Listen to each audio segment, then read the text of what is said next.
não parar, não precipitar e não retroceder. Então dizer para esse cara, sabe quando nós vamos parar? Nunca. Nunca na sua porca vida. Né?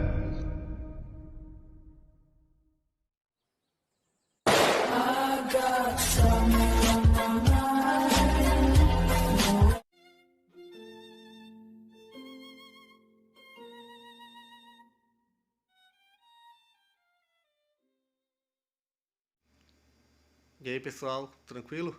Então vem aqui antes do vídeo começar, pedir para vocês se inscreverem, quem não for inscrito, compartilhar, curtir, comentar.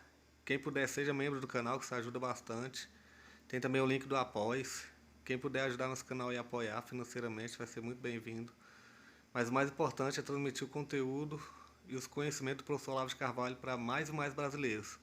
Então compartilhe e ajude aí nossa causa. Muito obrigado a todos os membros, apoiadores do canal. Fico muito feliz. Tenho certeza que a gente está no caminho certo. Então fiquem com o vídeo e até mais. Valeu!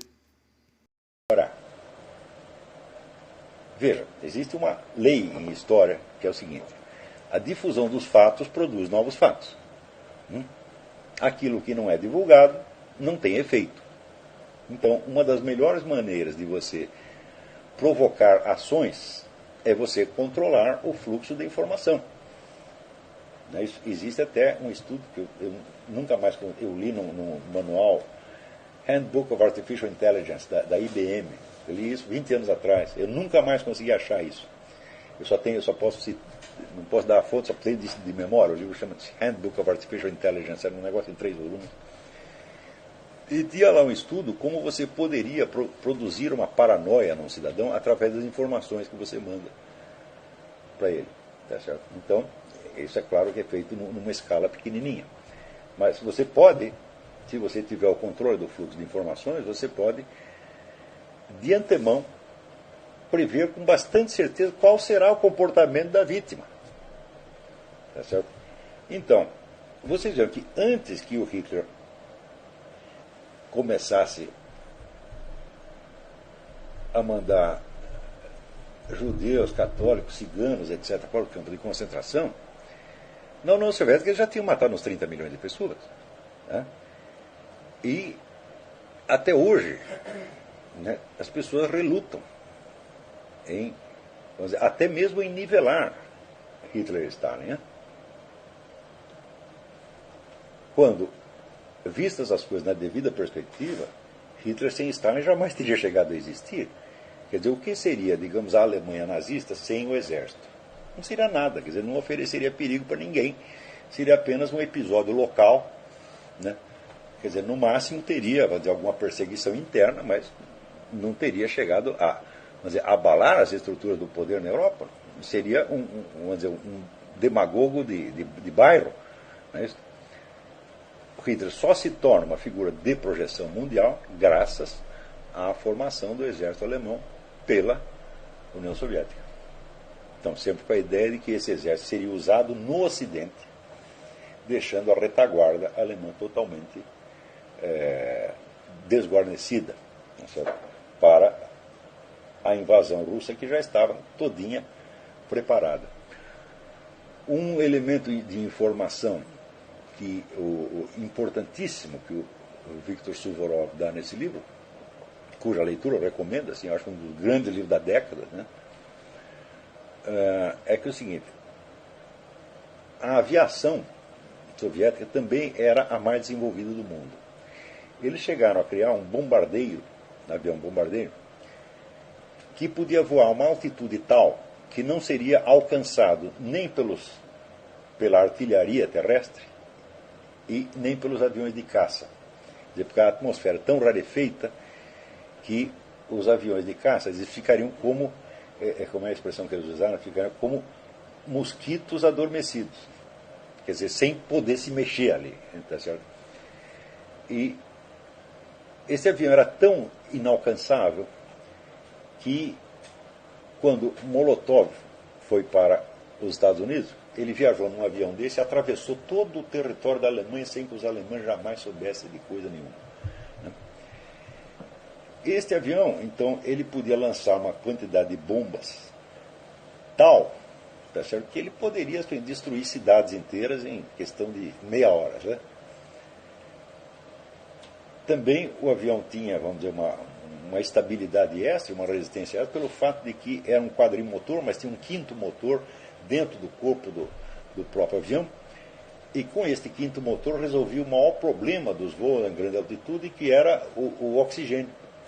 Esse motor então reciclava o oxigênio e alimentava o avião. Então é um negócio espetacular, esqueci agora o nome do raio do avião.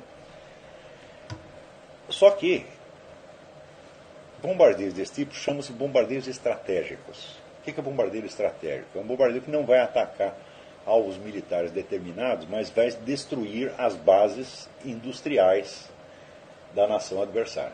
Então isso aí não é para você atacar um quartel, é para você destruir fábrica, para você destruir plantação, para você destruir cidade inteira.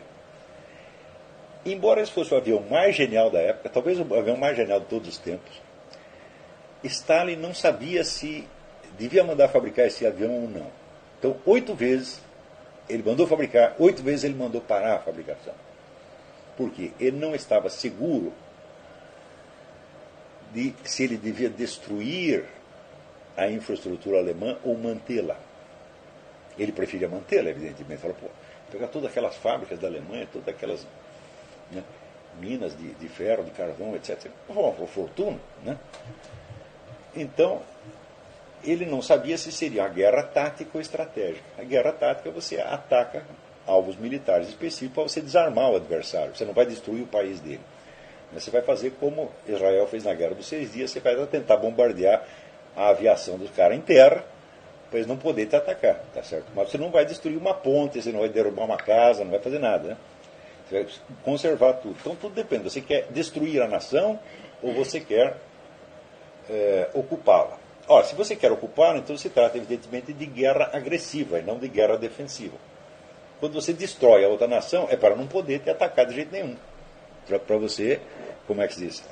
Devolvê-la à idade da pedra. Tá certo? Então, esse avião acabou não sendo fabricado. Fabricaram apenas 17 desses aviões. Na hora que o Stalin toma a decisão final de não fabricar esse avião, é porque está decidido que não será uma guerra defensiva, será uma guerra de ocupação. Compreenderam isso? Então precisava outro tipo de aviões. Aviões mais leves, tá certo?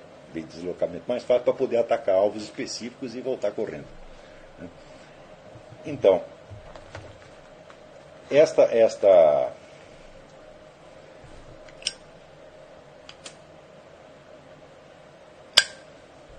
decisões tomadas por Stalin no campo da indústria militar, todas elas são no sentido de criar uma guerra ofensiva. Por que a Rússia levou tão grande desvantagem perante a invasão alemã? Porque ela só tinha armas ofensivas, não tinha armas defensivas. A grande arma defensiva teria sido justamente este avião. Tá certo? E simplesmente não tinha. Então,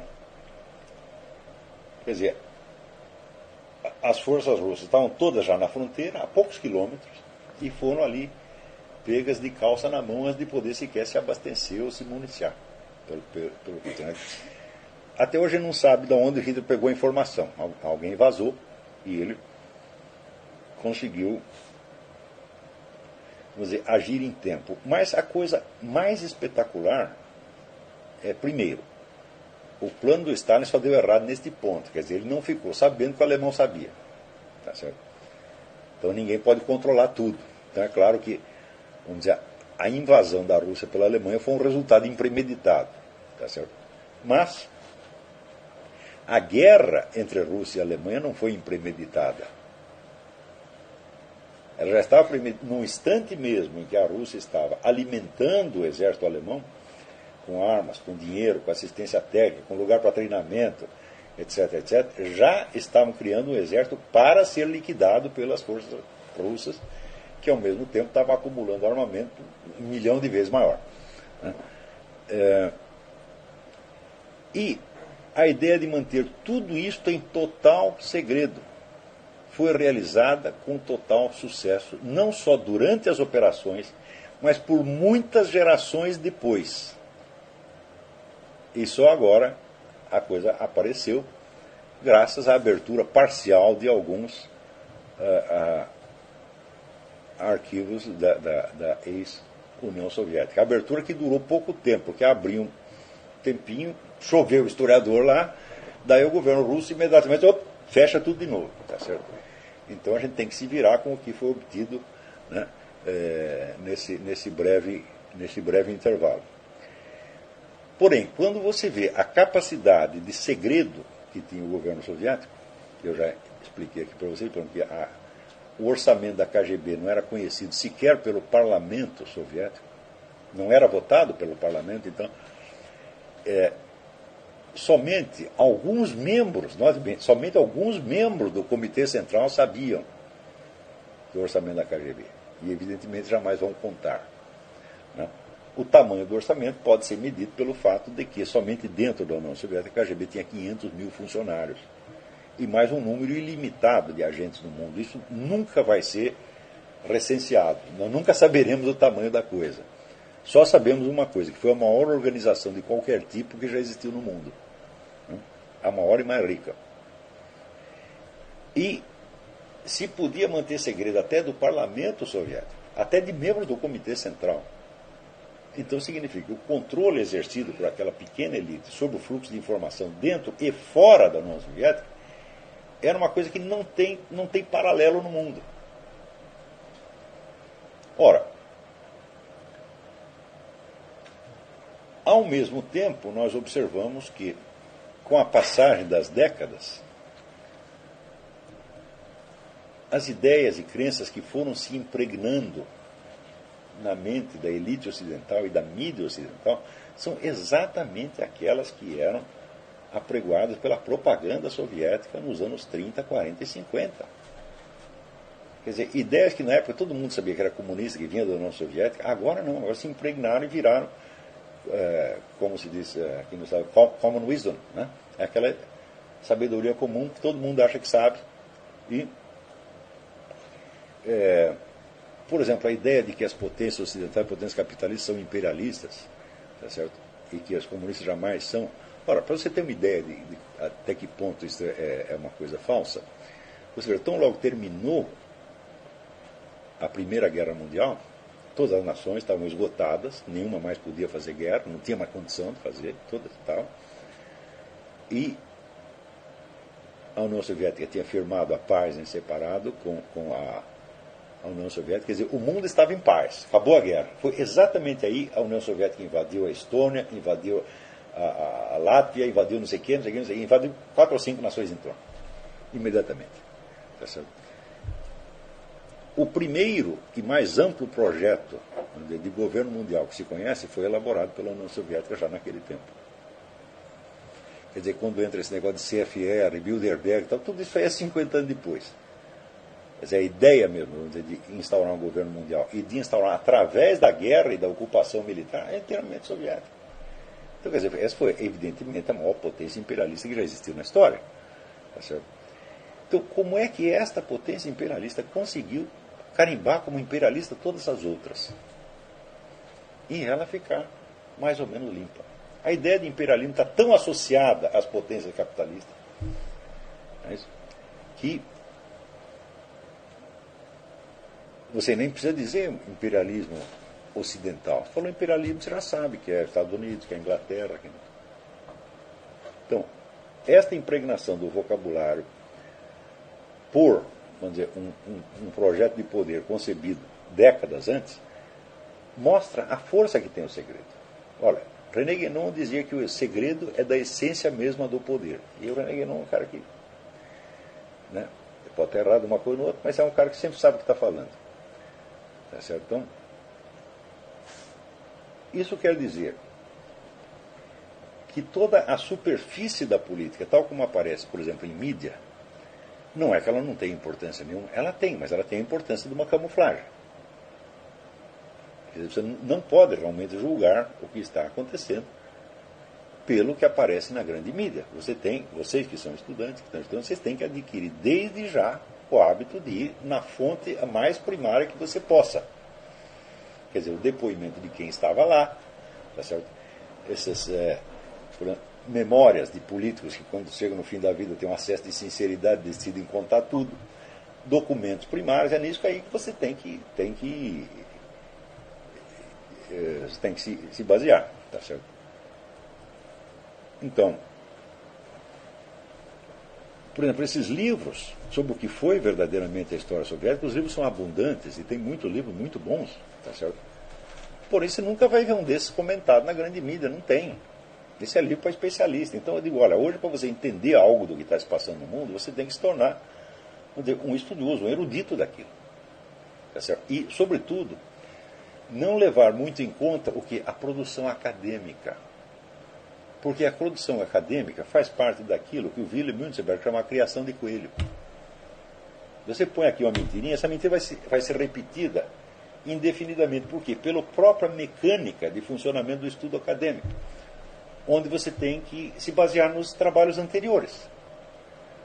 Então, você lança 30 trabalhos que dizem a mesma coisa. Bom, o 31º, se ele quiser contestar esses 31, ele vai ter muito trabalho. Ele vai ter que demolir ponto por ponto. Tá certo? Então, isso quer dizer, a máquina acadêmica é uma coisa que funciona com uma lentidão extraordinária. E vamos dizer, ela tomada no seu conjunto, para mim, vamos dizer, é o exemplo de ineficiência intelectual mais maravilhoso que se criou no mundo. Porque para você provar uma coisinha óbvia, você pode levar décadas. E quando fica provado, no fim, ainda não está provado. Por quê? Porque pela lógica do método científico atual, não existe correspondência entre ciência e realidade. Existe apenas uma adequação. O método, quando você vai ver o método do Popper, ele é exatamente a mesma coisa do Richard Rorty. Quer dizer, não há uma verdade científica, o que há é um consenso, ou seja, você conseguiu convencer mais pessoas. Então, até segunda ordem, aquilo que fica como verdade. A verdade passa a ser, vamos dizer, a opinião da maioria. E é só isso, não há referência ao mundo, não tem o referente. Então, isso quer dizer, mesmo que você oferecer uma multidão de provas científicas, dentro do aparato universitário isso não funciona. Não pode funcionar. Então, o próprio aparato universitário moderno, ele é uma criação do movimento revolucionário. Você vê aqui a ideia de que todo mundo deve ter o direito de ser doutor, e de ter acesso à alta cultura. Bom, isso pode ser interpretado em dois sentidos. Pode ser interpretado no sentido de que você não bloqueia ninguém, você não discrimina por raça, por classe social, etc. Esse tem um sentido. O outro sentido é que esse direito existe materialmente e quantitativamente. Todos têm direito agora. Então, se para você adquirir esses títulos a coisa é muito difícil, então a seleção por qualidade ou seleção por nível de conhecimento se torna um mecanismo de discriminação e tem que ser abolido, de modo que todos possam ser doutores. Isto vem associado a outro projeto revolucionário, que é a transmutação da inteligência humana no socialismo. Como Trotsky dizia que no socialismo todo varredor de rua seria um novo Leonardo da Vinci. Esta ideia está embutida profundamente em toda a psicologia e pedagogia do Jean Piaget. Quando ele diz que a criança ela tem que pegar o conjunto daquilo que foi transmitido a ela, e ela tem que transmutar e dar uma forma pessoal. Eu digo, o quê? Olha, você interpretar o conjunto da cultura e dar-lhe uma forma pessoal é o que faz um filósofo do tamanho de Aristóteles. E ele espera que toda criança faça isso. Isso é obviamente impossível, mas faz parte dos objetivos permanentes do socialismo, transformar todo mundo em Leonardo da Vinci, ou em Aristóteles, ou em Leibniz.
Chegamos a mais um final de uma aula, de um vídeo. Espero que tenham gostado. Quem não se inscreveu ainda, se inscreva, compartilhe, comente. Ajude o nosso canal, apoie, seja membro. E ajude o nosso canal a chegar a cada dia a mais brasileiros que precisam muito do conhecimento do professor Olavo de Carvalho. Então é isso aí, fique com Deus, até o próximo. Valeu! Então é isso aí, pessoal. Que é o nosso canal. Que são alguns livros que eu já li. A maioria foi doação, mas alguns eu adquiri, professor Olavo de Carvalho. Alguns livros se perderam aí que eu emprestei. Professor Alexandre Costa. A Bíblia Sagrada. 10 lições sobre Karl Marx. Indico a não ler esse livro, que é muito ruim mesmo. Alguns pensadores aqui que realmente, como o professor Olavo de Carvalho disse, não são pensadores. Valeu, tamo junto aí. Apoie nosso canal, seja membro.